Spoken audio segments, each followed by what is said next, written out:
السلام علیکم ورحمۃ اللہ وبرکاتہ۔ وعلیکم السلام ورحمۃ اللہ وبرکاتہ۔ آج ہم پڑھ رہے ہیں کہ وہ کون سے 3 اعمال ہیں کہ جن کو کرنے سے ہمارا رزق بڑھ سکتا ہے، جی، اور وہ 3 اعمال ایسے اعمال ہیں کہ جن کے کرنے سے اللہ رب العزت کے پیارے نبی آپ کے اور میرے آقا و مولا حضرت محمد مصطفیٰ صلی اللہ علیہ وسلم نے خود فرمایا کہ آسمان سے بارش کے قطروں کی طرح تمہارا رزق برسے گا۔ دیکھیں آج کل کے اس وسیع دنیا میں ہر شخص پریشان ہے، ہر شخص تنگ اور پریشان ہے اپنی روزی کو لے کر، اپنے اخراجات کو لے کر۔ ہر شخص کے اخراجات میں بہت وسیع ہیں اور جو ذرائع آمدن ہیں وہ بہت ہی محدود ہیں۔ تو آئے دن لوگ مجھ سے ورد اور وظیفے پوچھتے رہتے ہیں کہ کسی طریقے سے آپ ہمیں کوئی ایسا وظیفہ دیں جو کہ سنت یا مسنون دعاؤں میں سے ہو اور اس سے یقینی طور پہ ہمارا رزق بڑھ جائے۔ دیکھیں کچھ لوگوں کا یہ عقیدہ ہے کہ رزق تو اللہ کے ہاتھ میں ہے، رزق تو اللہ ہی بڑھا سکتا ہے۔ بلا شبہ ہمارا بھی یہی یقین ہے، تاہم یہ بھی سچ ہے کہ اس روئے زمین کے اندر دعا کی، مسنون دعاؤں کی، ہمارے اسلاف اور اولیاء اللہ اور صالحین کے بتائے ہوئے طریقے کی بھی کوئی اہمیت ہے۔ جب کوئی شخص مسنون دعاؤں کا اعمال کرتا ہے، ان پر عمل درآمد کرتا ہے، یا وہ کام جو سنت نبوی سے ہمارے لیے سنت ہیں، حجت بنتے ہیں،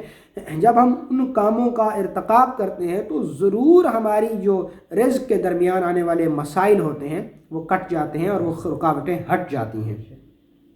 اللہ رب العزت نے فرمایا کہ کوئی بھی شخص اس وقت تک نہیں مر سکتا جب تک وہ اپنے حصے کا رزق روئے زمین پر نہ تلاش کر لے۔ مفکرین اور محدثین نے یہاں تک لکھا کہ رزق تو تمہیں ایسے تلاش کرتا ہے جیسے مرنے والے کو موت تلاش کیا کرتی ہے۔ اور مزے کی اور دلچسپ بات یہ ہے کہ ہم اس کائنات کے اندر ہم کلمہ گو کی وجہ سے، مسلمانوں کی وجہ سے اللہ غیر مسلموں کو رزق دے رہا ہے۔ کلمہ پڑھنے والوں کی وجہ سے ہی اللہ جنگل کے جانوروں کو، درندوں کو، چرندوں کو، پرند کو، حجر کو، شجر کو، بحر و بدر کو، لیل و نہار، شمس و قمر کو، مشرق مغرب شمال جنوب طولن ارزن، ہر سمت جو رزق بانٹ رہا وہ صرف کلمہ کی برکت سے بانٹ رہا ہے۔ اور جس دن یہ کلمہ گو اس روئے زمین پر ختم ہو جائیں گے تو اس دن اللہ اس زمین کو صف کی طرح لپیٹ کر پھینک دے گا۔ تو اب وہی کلمہ گوئی رزق سے پریشان ہے۔ دیکھیں رزق کی جو پریشانی ہے اس کو فقر کہتے ہیں۔ کیا؟ فقر۔ اب فقر کیا ہے؟ فقر نکلا ہے فاقے سے۔ کس چیز سے؟ فاقے سے۔ اللہ کے نبی حضرت محمد مصطفیٰ صلی اللہ تعالی علیہ وسلم نے فرمایا کہ مجھ محمد کو فاقے پر فخر ہے، کہ میں محمد فاقے پر فخر کرتا ہوں کہ میرے گھر میں فاقے ہوتے ہیں۔ اگر آپ کے گھر میں فاقے ہیں، میں نہیں سمجھتا کہ آج کی اس دنیا میں کسی بھیک مانگنے والے شخص کے گھر میں بھی کوئی فاقہ ہوگا، میں نہیں مانتا اس چیز کو، بلکہ بھیک مانگنے والے عام سادھارن انسانوں سے اچھی روٹی کھا کر سوتے ہیں۔ مالک نے ہر شخص کا مقررہ رزق اس کے گھر تک پہنچانے کی ذمہ داری لی ہے، لیکن بھوک اور فقر تو وہ تھا کہ سیدہ فاطمہ سلام اللہ علیہا حضور کی بارگاہ میں پیش ہوئی اور پیش ہو کر فرمایا کہ یا رسول اللہ صلی اللہ تعالی علیہ وسلم، آج 1 مہینہ گزر چکا ہے ہمارے گھر کا چولہا نہیں جلا۔ اب بات کریں، اس کو فقر اور فاقہ کہتے ہیں، اس کو بھوک، تنگ دستی اور افلاس کہتے ہیں۔ ہمیں تو اگر ایک ٹائم کا کھانا نہیں ملتا تو ہم لوگ تنگ اور پریشان آ جاتے ہیں کہ ہم کیسے کھائیں گے، کہاں سے کھائیں گے، روٹی کہاں سے آئے گی، روٹی کہاں سے آئے گی۔ اچھا، اب ان آیات کے یا قرآنی ان آیات کے مفہوم کو آپ اس انداز میں سمجھیے کہ ایک بارات جا رہی ہے، اس بارات کے اندر ایک دلہا ہے اور وہ دلہا پہلی سیٹ کے اوپر، گاڑی کے اندر پہلی سیٹ کے اوپر بیٹھا ہوا ہے، اور وہ ڈرائیور سے پاس بیٹھے ہوئے ڈرائیور سے یہ کہہ رہا ہے کہ جہاں ہم جا رہے ہیں وہاں روٹی ملے گی۔ اب وہ ڈرائیور اس سے کہہ رہا کہ کم بخت ظالم، تیری وجہ سے تو ساری بارات ہے، اگر بارات میں دلہا نہیں ہے تو وہ بارات کیسی؟ برات تو اس ایک شخص کی وجہ سے ہے نا، برات کا تو کوئی وجود ہی نہیں ہے اگر اس میں دلہا نہیں ہے، اور تیری وجہ سے تو پوری برات کو روٹی ملے گی، اور کم وقت تو ہی کہہ رہا کہ روٹی ملے گی یا نہیں ملے گی۔ تو ہم جو کلمہ گو ہیں، ہم اس کائنات میں اس دلہے کی طرح ہیں کہ ہماری وجہ سے تو اوروں کو مل رہی، اور ہم ہی کہہ رہے کہ روٹی کہاں سے ملے گی، پتہ نہیں روٹی ملے گی یا نہیں ملے گی۔ رزق مقرر جو ہے وہ آ کے رہنا ہے، وہ ہمیں مل کے ہی رہنا ہے۔ تاہم جو شیاطینی لوگ، تنتر ودیا جاننے والے لوگ، اگھوری لوگ، یا کوئی استخراجی قوتوں کا علم رکھنے والے لوگ اگر کسی شخص کے اوپر کوئی سدھی سادھنا یا بندش عائد کر دیتے ہیں تو ان ورد وظیفوں سے نہ صرف وہ بندشیں ہٹ جائیں گی بلکہ اللہ کی طرف سے آیا ہوا بھی فقر اور فاقہ ختم ہو جائے گا۔ اگر آپ اس دعا کا اہتمام کر لیں گے تو خود سے غیب سے اللہ رب، اور میں ان جو وظیفے میں آپ کو تعلیم کر رہا ہوں میں آپ کو ان کی صحیح سند پیش کروں گا، ٹھیک ہے، کہ میں اپنی طرف سے وظیفے بنا نہیں رہا کہ میرے پاس کوئی فیکٹری لگی ہے اور میں اس سے دھڑا دھڑ وظیفے نکالے جا رہا ہوں اور آپ لوگوں کو دیے جا رہا ہوں۔ دیکھیں جب حضرت فاطمہ سلام اللہ علیہا جب رسول اکرم صلی اللہ تعالی علیہ وسلم کی خدمت میں حاضر ہوئی اور حاضر ہو کر فرمایا کہ یا رسول اللہ صلی اللہ علیہ وسلم آج 1 مہینہ گزر چکا ہے، میں نے ایک لقمہ روٹی کا نہیں کھایا یا ہمارے گھر کا چولہا نہیں جلا، تو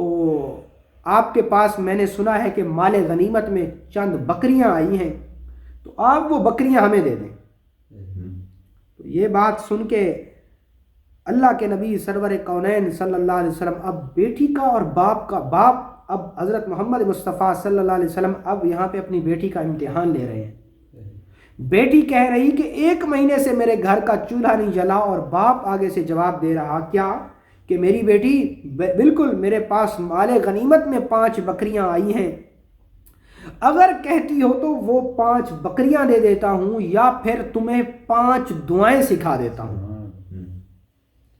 اب جواب تو یہ بنتا تھا کہ سیدہ طیبہ طاہرہ بنت محمد یہ فرماتی کہ یا رسول اللہ صلی اللہ علیہ وسلم آپ وہ 5 دعائیں بھی سکھا دیں اور 5 بکریاں بھی دے دیں، لیکن نہیں، انتخاب بطول دیکھیں کہ سیدہ فاطمہ سلام اللہ علیہ نے ارشاد فرمایا کہ یا رسول اللہ صلی اللہ تعالی علیہ وسلم آپ مجھے وہ 5 دعائیں سکھا دیں۔ تو تب اللہ کے نبی نے فرمایا کہ میری بیٹی فاطمہ ابھی تیرے آنے سے کچھ دیر پہلے یہ دعا مجھے جبریل سکھا کر گیا ہے، اور اس نے مجھے کہا کہ اے اللہ کے نبی جب بھی کوئی شخص ان 5 دعاؤں کے ساتھ اللہ سے دعا مانگے گا تو اللہ اس کو کبھی خالی ہاتھ نہیں لوٹائے گا، تو وہ 5 دعائیں تمہیں سکھا دیتا ہوں۔ تو جب تو ان دعاؤں کے وسیلے کر کے ان دعاؤں سے اللہ سے عافیت مانگے گی، اللہ سے فقر اور فاقے کی ختم ہونے کی دعا کو مانگے گی تو اللہ تیرا رزق آسمان سے غیب کی طرح برسائے گا۔ اچھا، سیدہ فاطمہ سلام اللہ علیہ کو وہ 5 الفاظ کون سے تعلیم کیے گئے؟ اس میں اب یہ وہ پہلا وظیفہ ہے، میں نے بتایا آپ کو کہ میں آپ کو 3 وظیفے دوں گا، 3 ایسے اعمال کہ جن کے کرنے سے آپ کا رزق آسمان سے بارش کے قطروں کی طرح برسے گا۔ اس میں جو پہلا وظیفہ ہے وہ یہ ہے، اب یہ حدیث رسول ہے اور یہ مسنون دعا حدیث رسول سے ثابت ہے کہ اللہ کے نبی نے اپنی بیٹی کو وہ 5 کلمات سکھائے اور فرمایا کہ میری بیٹی فاطمہ جب تو اللہ کے حضور دعا مانگا کر تو تو ان 5 الفاظ سے اپنے رب کو پکارا کر اور کہا کر کہ یا اول الاولین، یا اول الاولین، یا آخر الاخرین، یا آخر الاخرین، یا ذی القوۃ المتین، یا راحم المساکین، یا ارحم الراحمین۔ یہ وہ 5 الفاظ تھے جو آپ نے فرمایا کہ میری بیٹی فاطمہ جو بھی شخص ان 5 الفاظ کے وسیلے سے اللہ سے دعا کرے گا تو اللہ اس کی دعا کو رد نہیں فرمائیں گے۔ اب اس کے جو فوائد ہیں اس وظیفے کے وہ یہ ہیں کہ اس وظیفے کو کرنے والے کو کبھی فقر، فاقہ، بھوک، تنگ دستی نہیں آئے گی، اللہ غیب سے اس کی مدد فرما دیں گے۔ دوسرا، وہ دعائے مستجاب بن جائے گا جو شخص اس کو اپنے ورد اور وظیفے میں رکھے گا، یعنی اس کو پڑھنے والا شخص جو دعا ان الفاظ کو پڑھ کر اللہ سے مانگے گا اللہ اس کی اس دعا کو قبول فرمائے گا۔ یہ وہ 5 الفاظ جو میں نے نہیں بتائے، صحیح احادیث رسول سے یہ چیز ثابت ہے۔ اور تیسرا، جو شخص اس دعا کا اہتمام کرے گا اللہ اسے اپنا قرب عطا فرمائے گا، اور جو شخص اس دعا کو پڑھے گا اللہ اس کی تنگ دستی کو، رزق کی پریشانی کو عافیت میں بدل دیں گے۔ اور اس دعا کے پڑھنے کا طریقہ یہ ہے کہ اس دعا کو پڑھنے سے پہلے، چونکہ یہ دعا دعائے جبریل اور دعائے فاطمی کہلاتی ہے، تو لہٰذا سب سے پہلے آپ ایک بار سورۃ فاتحہ اور 3 بار قل شریف پڑھ کر سیدہ فاطمہ سلام اللہ علیہا کو ہدیہ کریں، اور اس کے بعد آپ اس وظیفے کو پڑھنا شروع کریں۔ چونکہ اس وظیفے کا تعلق سیدہ فاطمہ سلام اللہ علیہا سے ہے، تو جب آپ ان کی بارگاہ میں کلام کا ہدیہ پیش کریں گے تو ان سے آپ کو اس وظیفے کی باقاعدہ اجازت ملے گی، اور ان کا اجازت کے اذن سے اللہ رب العزت اس وظیفے کی پس پردہ جو روحانی قوتیں ہیں وہ آپ کے لیے بیدار کر دیں، اور وہ روحانی قوتیں آپ کے لیے کام میں لگ جائیں گی۔ اب ہم بات کرتے ہیں دوسرے وظیفے کی۔ کس کے؟ دوسرے وظیفے کی، کہ دوسرا وظیفہ کون ہے، کیا ہے، یا دوسرا ہمارا عمل کیا ہے۔ تو دوسرے عمل کی جہاں پر ہم بات کرتے ہیں تو جو ہمارا دوسرا عمل ہے وہ یہ ہے کہ ایک صحابی رسول ہے، اللہ کے نبی کے پاس حاضر ہوئے اور آ کر فرمایا کہ یا رسول اللہ صلی اللہ تعالی علیہ وسلم، میرے گھر میں بھوک ہے،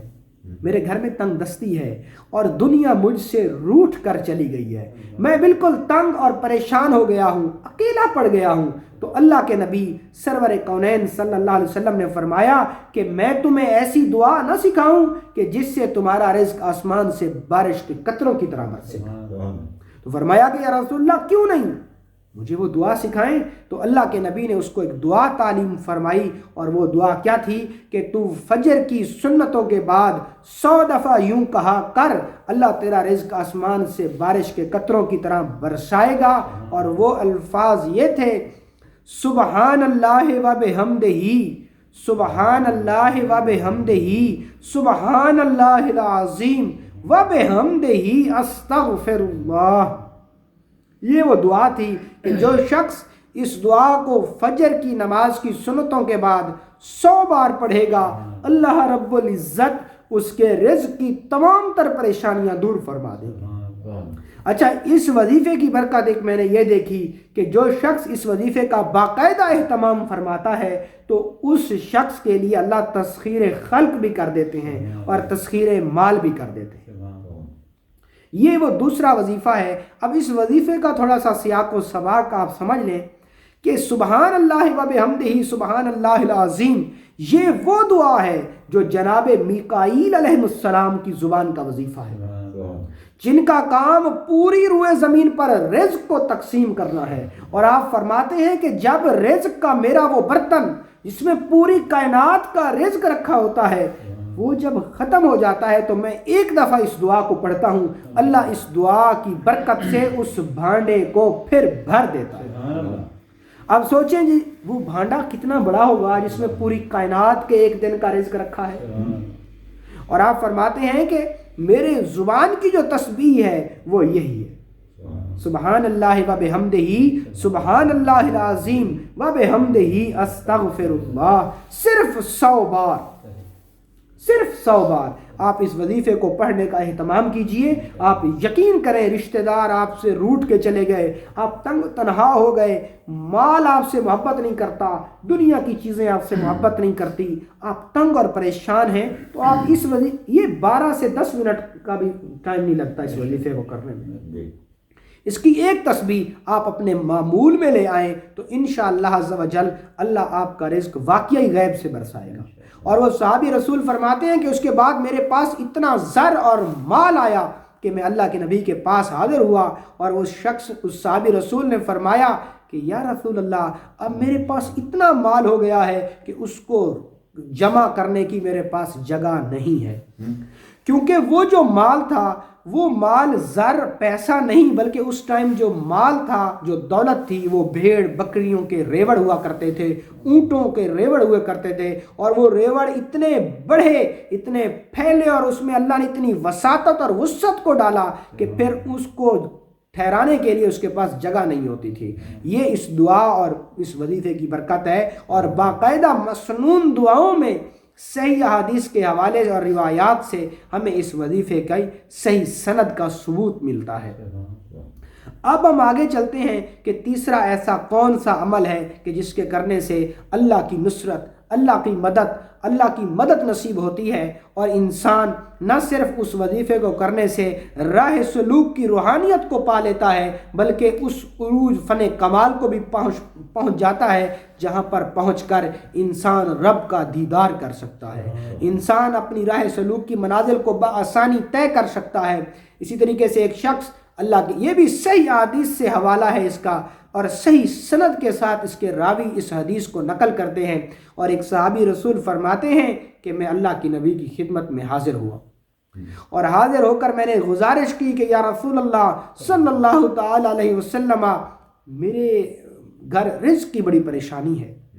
میں رزق سے بڑا تنگ ہوں، رزق سے بڑا پریشان ہوں۔ تو اللہ کے نبی نے فرمایا کہ اے صحابی رسول، باوضو رہا کر، تیرا رزق بڑھ جائے گا، تیرا رزق۔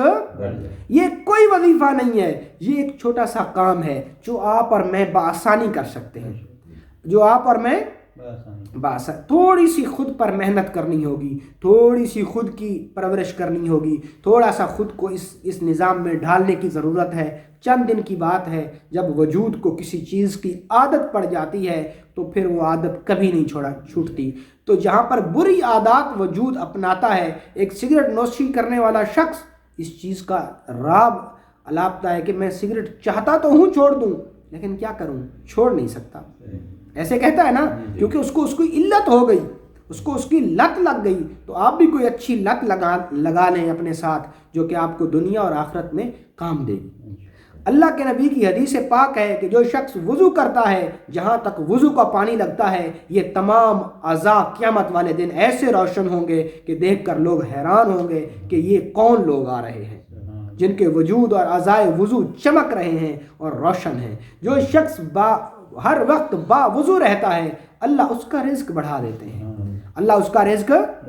تو یہ وہ 3 وظیفے ہیں، یہ وہ 3 اعمال ہیں جو مسنون اور صحیح سند کے ساتھ احادیث سے ثابت ہیں۔ اگر آپ ان تینوں اعمال پر اور ان تینوں احکام پر عمل کر لیں تو یقین کریں آپ کو کبھی بھی رزق کی کوئی پریشانی نہ ہوگی، کبھی بھی کسی بھائی کو، کسی شخص کو، کسی میرے طالب علم کو، کسی سلسلہ مشہدیہ سبزواریہ سے ریلیٹڈ کسی بھی شخص کو کسی بھی طرح کی رزق کی کوئی پریشانی ہے تو اللہ اس کو عافیت عطا کریں گے۔ آپ ان 3 باتوں پر عمل کر لیجیے اور ان کو اپنا معمول بنائیے اور اپنی ڈائری میں لکھیے اور باقاعدہ اس کی حاضری لگائیے کہ کیا میں نے آج یہ 3 کام کیے یا نہیں کیے۔ جب آپ اپنے وجود کو اس ترتیب کے نظام کے اندر اس کو پروئیں گے تو آپ یقین کریں پھر آپ کی زندگی میں ایک بڑا زبردست قسم کا بدلاؤ آپ کو دیکھنے کو ملے گا۔